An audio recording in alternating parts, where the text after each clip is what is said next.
Bismillah. Assalamualaikum warahmatullahi wabarakatuh. Pada video kali ini, pembicaraan diarahkan pada persoalan kunut subuh yang masih marak dibicarakan. Kali ini saya ingin menghadirkan video para masyayikh, ya, dari kalangan ulama ahlul hadis dan ulama-ulama fiqih. Nah, mari kita dengarkan perkataan dari Syekh Osman Al-Khamis dalam sebuah videonya ketika berbicara tentang kunut subuh. صلاة فجر يدعو دعاء القنوت وهو مستمر بشكل مستمر. هل في شيء؟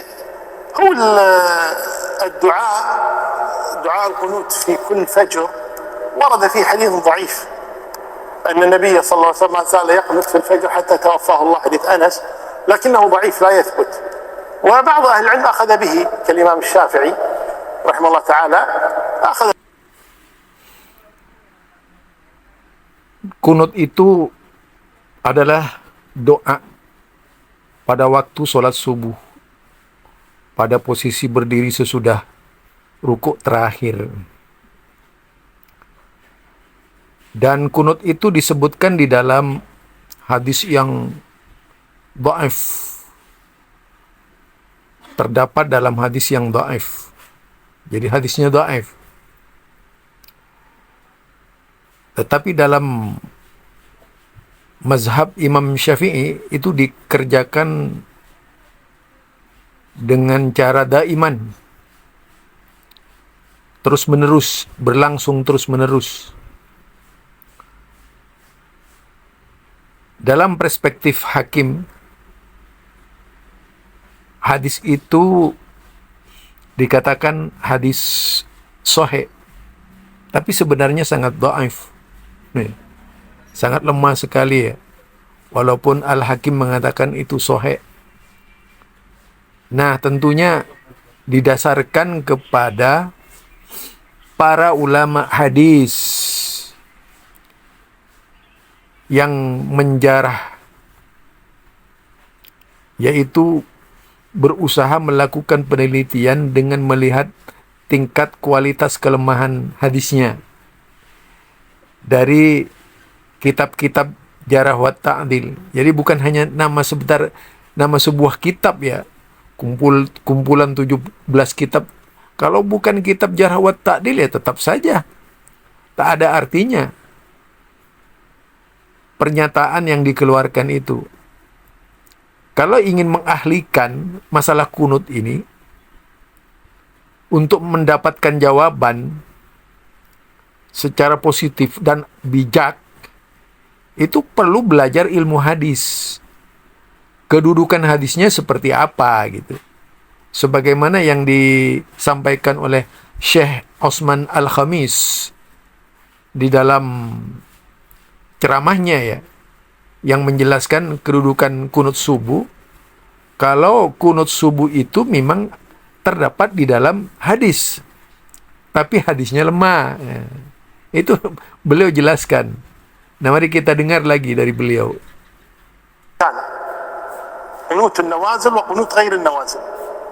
أما قنوت النوازل اللي هو المصايب أو يدعو لناس أو يدعو على أناس، هذا قنوت النوازل لا يختص بصلاة فجر ظهر عصر مغرب عشاء، كل فرق كان النبي يقنت صلى الله عليه وسلم. أما قنوت غير النوازل فهو خاص بالوتر، خاص بالوتر، يعني إذا صلى الإنسان الوتر يقنت في آخر الوتر. لكن لو قنت الإمام متبعا لمذهب الإمام الشافعي رحمه الله تعالى فما في مانع، ولك أن تقنت معه ولك أن لا تقنت، يعني الأمر فيه سعة. إن قنت معه فلا بأس، وإن تركت القنوت لعدم ثبوته فأيضا لا بأس. الأمر فيه سعة إن شاء الله تعالى، والله أعلى وأعلم. Dijelaskan oleh beliau, ya, kalau hadis itu sahih, kalau hadis itu sahih, yaitu dia berkunut, sudah pasti Rasulullah Sallallahu Alaihi Wasallam akan banyak dikabarkan oleh hadis-hadis yang lainnya. Tetapi kenyataannya, hadis itu tidak sahih. Kalau sahih, sudah pasti yang dimaksud adalah hadis an-nawazil, kunut nazilah. Kunut nazilah itu yaitu hadis yang dikerjakan pada waktu duhur, asar, maghrib, isya, dan subuh. Tujuannya mendoakan baik-baik atau melaknat pada masa itu terhadap musuh-musuh Islam. Itu yang disampaikan oleh beliau. Artinya kunut nazilah yang bisa dikatakan sahih. Selain itu tidak ada. Mengapa kalau memang kunut itu ada, sekelas Imam Bukhari, sekelas Imam Muslim yang banyak meriwayatkan hadis, kemudian hanya menyisakan hadisnya sebanyak sekitar 8.000 hadis saja gitu. Mengapa dari 1 juta hadis itu, ya, 1 juta hadis itu hanya 8.000 hadis saja yang dimasukkan oleh Imam Bukhari. Nah, itu tentu juga perlu dipertanyakan oleh kita. Mengapa hadis itu justru lahir dari ulama-ulama, dari hadis-hadis yang seperti Al-Hakim, walaupun tetap saja kita bisa pakai Hakim itu manakala dilakukan telaah mendalam terhadap hadis-hadis Nabi berdasarkan ilmu-ilmu hadis, ya. Jadi intinya kunut subuh ini sebagaimana yang dikatakan oleh Syekh yaitu Utsman Al-Khamis, hadis tersebut adalah hadis yang lemah. Jadi meskipun ini dawam dilakukan oleh Imam Syafi'i, ini hadis lemah. Cuman sikapnya